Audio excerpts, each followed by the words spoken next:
Hello बच्चों, आज मैं दिव्यम पुस्तक प्रवेशिका से तीसरा पाठ शुरू करवा रही हूँ। तृतीय पाठः, जिसमें अकारांत पुल्लिंग शब्द के बारे में विस्तार से बताया गया है कि जो अकारांत वाले पुल्लिंग शब्द हैं उसके रूप कैसे बनेंगे। आप ध्यान से देखें, क्योंकि अकारांत या जो अक्षर यानी जैसे राम म में अंत में जो आवाज आ रही है उसी के आधार पर हमें शब्द रूप को नाम देना होता है कि ये अकारांत है, इकारांत है, उकारांत है या आकारांत है। ये वाले शब्द नाम देना होता है। तो इसलिए देखो यहाँ पर कि अकारांत का मतलब क्या है, और अकारांत के साथ साथ पुल्लिंग, स्त्रीलिंग या नपुंसकलिंग होना भी जरूरी होता है। उसी के अनुसार फिर रूप बनते हैं। तो हिंदी भाषा में 2 लिंग होते हैं, स्त्रीलिंग और पुल्लिंग। लेकिन संस्कृत भाषा में 3 लिंग होते हैं, पुल्लिंग, स्त्रीलिंग और नपुंसकलिंग, है ना। तो आपने अच्छे से देखा कि संस्कृत में 3 लिंग होते हैं, स्त्रीलिंग, पुल्लिंग और नपुंसकलिंग। अब यहाँ पे देखो कि किस तरह से इसको पिक्चर के दिखाकर पिक्चर के अनुसार हम इसे और अच्छे से समझ सकते हैं। ये बालः पुल्लिंग है, बालः के रूप में ये विसर्ग लगा हुआ बालः।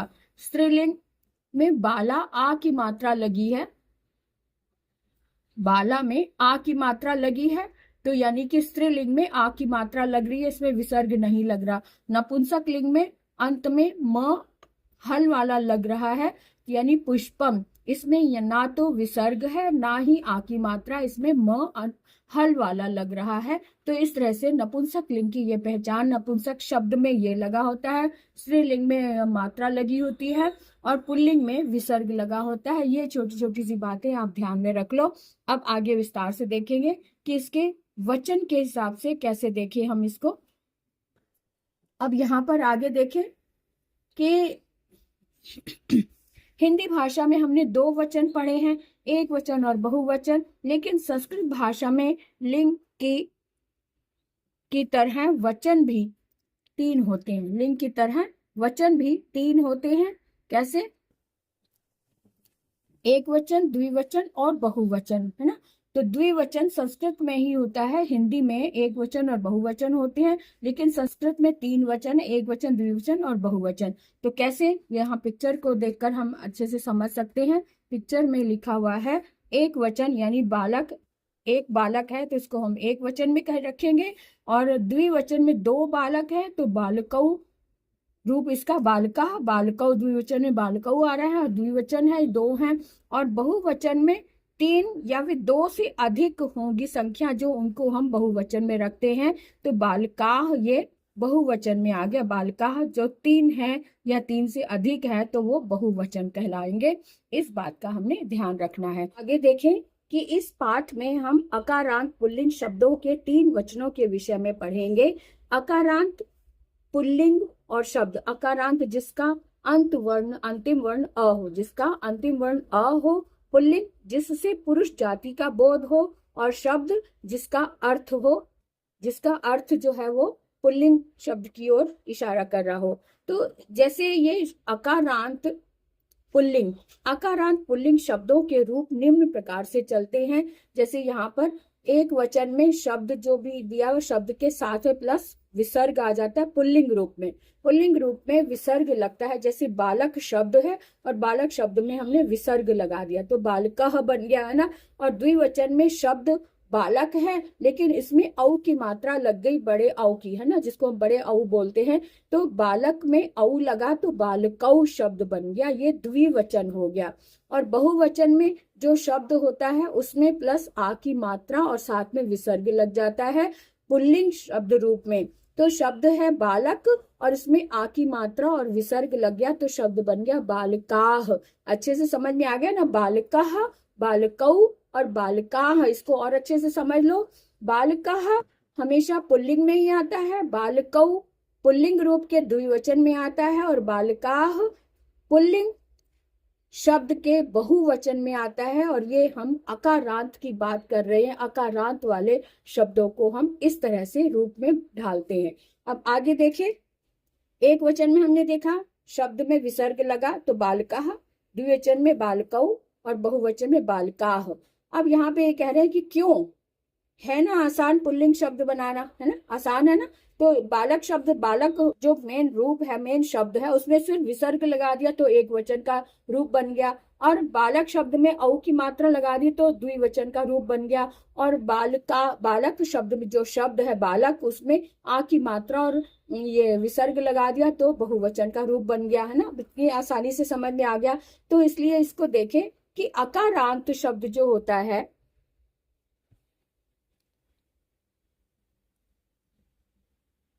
अकारांत पुल्लिंग शब्दों के तीनों वचनों में कुछ उदाहरण अब हम देखेंगे यहाँ पर किस तरह से, पिक्चर सहित हमें बहुत अच्छे से समझ में आ जाएगा कि ये एक वचन में एक घोड़ा है, उसको संस्कृत में अश्व बोलते हैं, अश्व शब्द है, इसमें विसर्ग लगा है अश्वः। दो अश्व हैं तो दो अश्व को, अश्व शब्द है उसमें औ की मात्रा लगाई तो अश्वऊ हो गया, है ना। और ये अधिक है, तीन घोड़े हैं, तीन शब्द, तीन घोड़े दिए हुए हैं, यानी कि दो से अधिक जो भी होंगे वो बहुवचन में रखे जाएंगे।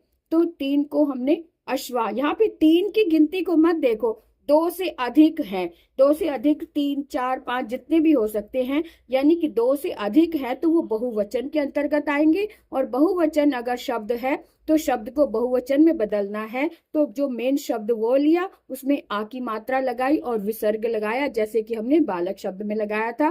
तो अश्वः, अश्वौ, अश्वाह, इस तरह से इसका रूप बना, है ना। अश्वः, अश्वौ और अश्वाह, ये रूप अश्व के बने। अब आगे शब्द नया ले लेते हैं, कुक्कुर, ये कुत्ता है, कुक्कुर यानी एक है तो विसर्ग लग गया कुक्कुर शब्द में, दो हैं तो कुक्कुरऊ बन गया, दो औ की मात्रा लग गई, कुक्कुरऊ हो गया, बहुत सारे हैं तो कुक्कुराह हो गया, है ना, समझ आ रहा है ना। तो कुक्कुराह हो गया। इस तरह से हम इन शब्दों को बनाते चले जाएंगे। अभी हम सिर्फ एक विभक्ति की बात कर रहे हैं, प्रथमा विभक्ति, यहाँ पे विभक्तियों को भी देखा जाता है, लेकिन अभी हम ये देख रहे हैं कि इसके रूप को कैसे समझे। अश्वः, अश्वौ, अश्वा, कुक्कुराह, कुक्कुरौ, कुक्कुरा, इस तरह से रूप बनते जा रहे हैं। अब आगे देखें, अब यहाँ पर हाथी की पिक्चर दी हुई है, तो एक वचन में हम कहेंगे गज में विसर्ग लगाए तो गजह, दो हैं तो गजऊ, औ की मात्रा लगाए, और बहुवचन यानी कि दो से अधिक है तो गजाह, आ की मात्रा और विसर्ग लगा दिया, है ना। अब नीचे है ये ऊंट बने हुए हैं, तो ऊंट को संस्कृत में उष्ट्र कहते हैं, तो उष्ट्र में विसर्ग लगाया खाली तो ये एक वचन का रूप बन गया, उष्ट्र में औ की मात्रा लगाई तो ये द्विवचन का रूप बन गया, और दो से अधिक हैं तो उष्ट्र में आ की मात्रा और साथ में विसर्ग लगाया तो ये बहुवचन का रूप बन गया। आगे देखो, मीनह, मीनऊ और मीनाह। हिंदी में हम मछली को स्त्रीलिंग में लेते हैं, लेकिन संस्कृत में मछली को मीनह कहा जाता है या फिर मत्स्य कहा जाता है, दोनों ही शब्दों को पुल्लिंग में रखा जाता है, ये आप ध्यान रखें, इसीलिए इसको पुल्लिंग शब्द के अनुसार इसको बताया गया है, मीनह, मीनऊ, मीनाह। आगे देखिए, पक्षियों की तरफ आ जाते हैं। अब हम यहाँ पे क्रो बनाया हुआ है, कौवा है, तो जिसको संस्कृत में हम काक बोलते हैं, तो काक पुल्लिंग में है, इसलिए काका विसर्ग लगा है, काकऊ, दो है तो औ की मात्रा, बहुवचन है तो काकाह, इस तरह से इसके रूप बन गए, काका, है ना। हंस, संस्कृत ये पुल्लिंग रूप है, इसलिए एक विसर्ग, यहाँ पे हंस शब्द में विसर्ग लगाया, एक वचन, द्विवचन में औ की मात्रा लगाई हंसऊ, और बहुवचन में हंसाह, आ की मात्रा और विसर्ग लगाया, तो हंसाह, हंसऊ, हंसा हो गया।